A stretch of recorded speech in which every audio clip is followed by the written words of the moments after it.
First topic miss అయ్యారు sir. ఇది ఇది ఏముందండి, ఇది మరి మేకప్లు ప్యాకప్లు గురించి. అయితే నాకు ఇంకోటి గుర్తొచ్చింది సార్, మీరు కాంగ్రెస్ కాబట్టి సేమ్ ఇటువంటిదే.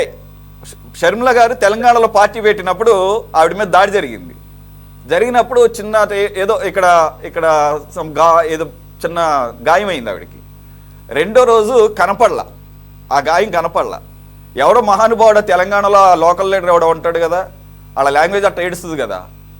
ఏమైపోయింది అది, నిన్న ఉన్న దెబ్బ ఈరోజు మా కనపట్టలేదు, మాయమైపోయిందని ఎవరో విమర్శించారు. చాలా సింపుల్గా నవ్వుతూ చెప్పింది, మేకప్ వేసుకుంటాం నేర్చుకో, అప్పుడే అర్థం అవుద్ది అని. కనపడకుండా ఎలాగ కవర్ చేస్తారు అంటే అంత స్పోర్టివ్గా తీసుకుంది ఆవిడ. కానీ చెప్పు దెబ్బ గట్టిగా పడిందిలేండి ఆ దెబ్బతో. సో నేను మీ నాయకురాలు కాబట్టి గుర్తొచ్చింది కాబట్టి అది చెప్తున్నాను, ఇక్కడ రెలవెంట్ కాబట్టి. సరే దీనికి తర్వాత వద్దాం సార్. అమర్నాథ్ మాట్లాడింది ఎంత నీచంగా మాట్లాడింది పక్కన పెడితే, మనం అమరావతి ఈ ఖర్చు గురించి స్క్వేర్ ఫీట్కి ఇంత అని చెప్పేసి పుంకాలుగా ప్రతిసారి కూడా అంతకుముందు మాట్లాడిన దానికి పొంత లేకుండా మాట్లాడాడు. ఒకసారి ఏమో 10,000 అంటారు, ఒకసారి 12,000 స్క్వేర్ ఫీట్కి, ఇంకోసారి 14, మొన్న అయితే 20,000. నారాయణ గారు ఇప్పుడు స్పందిస్తూ 3 రకాలు బిల్డింగులకి చెప్పాడు, ఏది కూడా 4,000 స్క్వేర్ ఫీట్ దాట్ల. ఒకటి 3,300, ఒకటి 3,600, ఒకటి 3,900. ఒక్క ఐకానిక్ బిల్డింగ్స్కి మాత్రమే మేము ఎక్కువ ఖర్చు పెడుతున్నాము, వాటికి నీడెడ్ అని మాత్రం చెప్పాడు. సో దీనికి ఎండ్ కార్డ్ ఎట్లా పడాలి? ఇప్పుడు వాళ్ళు చెప్పేదానికి ఈయన చెప్పేదానికి ఏమన్నా 1-2 తేడా అంటే ఏమన్నా అనుకోవచ్చు. ఎక్కడో 13, 14, 20,000 ఎక్కడ, ఈయన చెప్పేటటువంటి 4 నుంచి 6,000 మధ్యలో చెప్పడం ఎట్లా సార్? ఇప్పుడు నా సచివాలయం ఉంది, అసెంబ్లీ ఉంది, హైకోర్టు ఉంది. ఆల్రెడీ ఉన్నటువంటి దాని తాత్కాలిక అనొచ్చు, కానీ దాని ఖర్చు ఎంత? 1,151 కోట్లతో ఏం పురిగుడిసలేదు. ఆల్రెడీ ఉండే సెక్రటేరియట్ సచివాలయమే 1,151 కోట్లు. తెలంగాణ సచివాలయం 616 కోట్లు. ఇక్కడ తాత్కాలిక సచివాలయం 1,150 కోట్లు. మళ్ళీ ఇప్పుడు 4,689 కోట్లతో మళ్ళా పర్మనెంట్ సచివాలయం అంటారు. తర్వాత ఆల్రెడీ అసెంబ్లీ ఉంది, 10 ఏళ్ళ ఉంటే అన్ని సమస్యలు జరుగుతున్నాయి. హైకోర్టు ఉంది. కాబట్టి ఇప్పుడు వచ్చేసి నాకు తెలిసి మళ్ళా ఈ పర్మనెంట్ కట్టడమే అనవసరం, దీనితో సరిపెట్టుకోవచ్చు. సరే ఏదో కడుతున్నారు, ఇంకా పోనీ దాని గురించి ఇంకా టెక్నికల్ గా నేను కాంట్రాక్టర్ ఫీల్డ్ లో లేను కాబట్టి ఇంకా అది ఎక్కువ ఇది ఎక్కువ అని కంపేర్ చేయలేను. కానీ సరే ఏదో జరుగుతుంది. ఇది రాజధాని వచ్చేసి మనం నిర్మించాల్సింది రాజధాని, నగరాన్ని కాదు. రాజధాని అంటే ఏమి? సెక్రటరియట్ మెయిన్ గా, దానికి అనుబంధంగా కొన్ని చోట్ల అసెంబ్లీ, కొన్ని చోట్ల హైకోర్టు, కొంచెం రాజ్భవన్ వస్తుంది. యాక్చువల్గా రాజధాని అంటే సెక్రటేరియట్ దర్శాలు అంతే. ఇక్కడ రాజధాని సెక్రటరియట్ ఉంటే దాన్ని రాజధాని అంటారు. మనం నగరాన్ని నిర్మించాల్సిన అవసరం లే. ఏం న్యూయార్క్ వచ్చేసి అమెరికాకు రాజధాని కాదు, ఆ రాష్ట్రానికి కూడా రాజధాని కాదు, కానీ ప్రపంచ నగరం అది. కాబట్టి ఇదే రాజధాని అంటేనే ఇంకా రాజధాని మొత్తం వచ్చేసి రాష్ట్రం అయినట్టు ఆ పిక్చర్ ఇవ్వడం తప్పు. ఈయన వచ్చేసి 3 ముక్కలాట ఆడడం ఈయన తప్పు. దాని ఏదో ప్రజా రాజధాని కావాలి, కానీ అదేదో అంతర్జాతీయ రాజధాని కడతా, నగరాన్ని నిర్మిస్తా అనేది ఆయన తప్పు. ఒకవేళ అది కట్టేది ఏదైనా ఉంటే సెక్షన్ 94 సబ్సెక్షన్ 3 ప్రకారంగా కేంద్ర ప్రభుత్వం గ్రాంట్ ఇవ్వాలా. ఆ గ్రాంట్ తెచ్చి కడితే పర్వాలేదు. ఆల్రెడీ ఉన్నదానికి అప్పు తెచ్చివి, ఇప్పుడు మళ్ళీ అప్పు తెచ్చి కట్టి దానికి వచ్చేసి ఏదో గొప్పగా ప్రచారం చేసుకోవడం ఈ తప్పు. ఆయన ఆల్రెడీ వచ్చేసి ఎన్నికలకు ముందు వచ్చేసి అమరావతి రాజధాని అని చెప్పి అధికారంకి వచ్చిన తర్వాత 3 ముక్కలాటాడి మళ్ళా ఇప్పుడు వచ్చేసి మావిగనని చెప్పడము. కాబట్టి ఇద్దరు తప్పు చేస్తున్నారు. సరే ఏదో జరుగుతుంది, ఇంకా దాన్ని వచ్చేసి ఇంకా అదే మొత్తం సర్వస్వమైనట్టు, రాజధాని మొత్తం రాష్ట్రమైనట్టు, శ్రీకాకుళం నుండి కుప్పం వరకు ఇంకా మిగతా రాష్ట్రం ఒకటి ఉందని చెప్పేసి గుర్తు పెట్టుకుంటే వాళ్ళు కానీ వీళ్ళు కానీ మంచిదని నా అభిప్రాయం.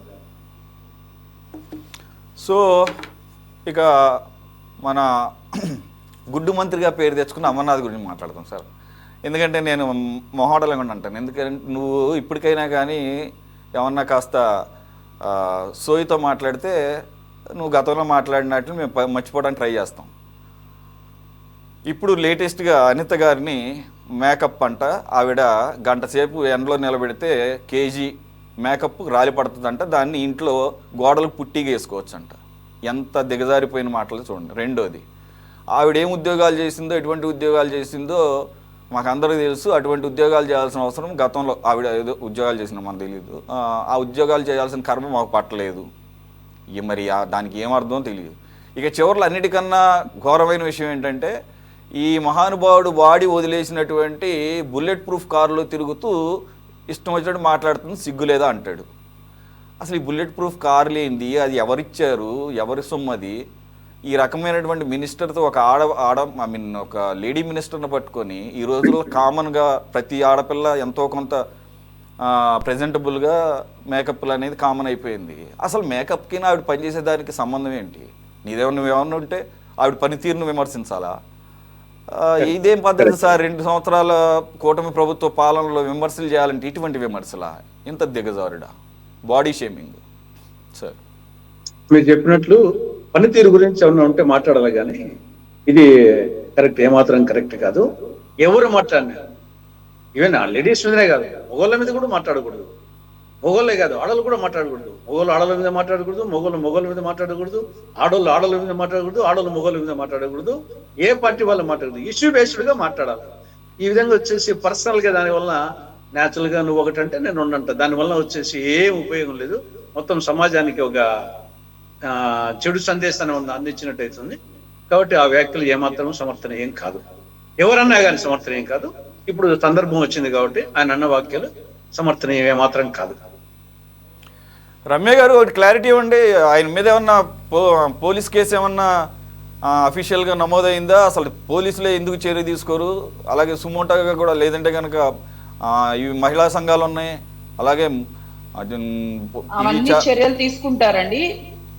రేపు ఎల్లుండో ఆ చర్యలన్నీ కూడా మీరు చూస్తారు. ఏదైనా కూడా మేము యాజ్ పర్ లానే వెళ్తాం. వాళ్ళేదో మాట్లాడారు కదా అని చెప్పి వాళ్ళేదో నోరు తురుస్తా ఇదే మేమైతే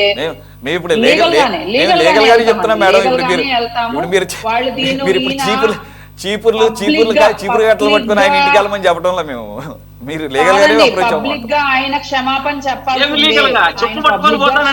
చెప్పాలి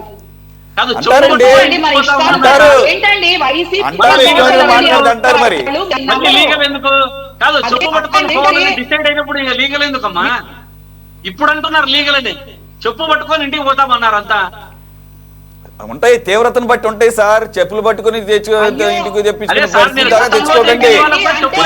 సార్. నేనేం బూట్లు పట్టుకొని పోమని చెప్పలేదు. గతంలో జరిగిన దాంట్లో కూడా చెప్పులే పట్టుకొని పోండి ఎవరైనా మహిళలే. మహిళలు కాదు, వైసీపీ మహిళలు కాదు, భారతదేశంలో ఉన్న మహిళలందరూ కూడా మహిళలే. వాళ్ళని గౌరవించవలసిన బాధ్యత. మీరు ఆల్రెడీ మాట్లాడేశారు, ఒక్క నిమిషం ఆగండి. మీరు ఆల్రెడీ మాట్లాడేశారు. నాకు ఒక్క నిమిషం ఆగండి. నేను క్లారిటీ కోసం రమ్య గారిని అడిగాను అంతే. నేను క్లారిటీ కోసం లీగల్ గా ఏమన్నా అప్రోచ్ అవుతున్నారు, క్లారిఫికేషన్ కోసం అడిగాను. ఆల్రెడీ మీరు ఇద్దరు మాట్లాడేశారు. అట్ ద సేమ్ టైం ఇట్లాగే వీళ్ళ పద్ధతి కనుక మార్చుకొని ఆయన పబ్లిక్ గా వచ్చి క్షమాపణ చెప్పకపోతే మేము మహిళల తరఫున మేము తీసుకునే యాక్షన్ కూడా మేము తీసుకుంటామండి. ఎందుకంటే అప్పటికప్పుడు ఏదన్నా జరిగితే ఎవరైనా స్పందిస్తారు. అంతేకాని ఇప్పుడు ఈయన ఇంట్లో దొంగలు పడతారు, ఈయన పోలీసులు వచ్చేదాకా వెయిట్ చేస్తారా? దొంగతనం చేసుకోమని పడేస్తారా వాడిని? మామూలుగా అడుగుతున్నా, ఎగ్జాంపుల్ గా అడుగుతున్నానండి నేను. అందులో ప్రజాస్వామ్యంలో నిరసన తెలియజేయడానికి రకరకాల మార్గాలు ఉంటాయి. పెద్ద వాళ్ళు కూడా ఫేస్ చేశారు, గుర్తుందో లేదు. చెప్పులు విసురుతారు.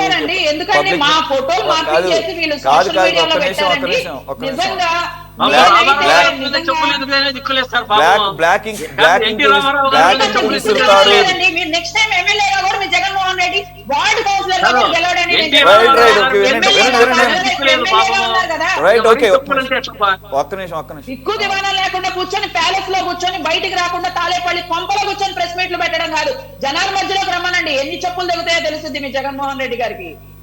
Okay right right. రామారావు మీద చెప్పులు ఇస్తున్నారు కదా మీరే, మేము కాదు కదా. అట్లా కాదు అదే చెప్పుల సంస్కృతి మీకే ఉంది. అసలు ఈ రకమైన వ్యాఖ్యలు చేసినప్పుడు అలా కాదు, ఎంతకీ కూడా ఆరోపణలతో సరిపెట్టకుండా అప్పుడే కనుక లీగల్ గా వెళితే మళ్ళీ అలా నోరు జాగ్రత్తలు ఉండవు.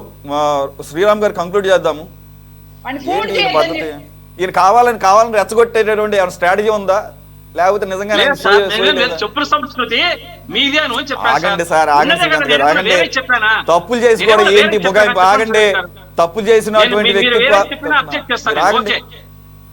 మీరెందుకు తిట్టించుకుంటారు? మీరెందుకు ఆయన మాట్లాడింది ప్రతి పాయింట్ కూడా రాంగే, మీరెందుకు అంత సపోర్ట్ చేస్తారు? ఆగండి ఒక్క నిమిషం, సపోర్ట్ చేయలేదు సార్, తప్పు మీరు ఆగండి సార్, ఆగండి.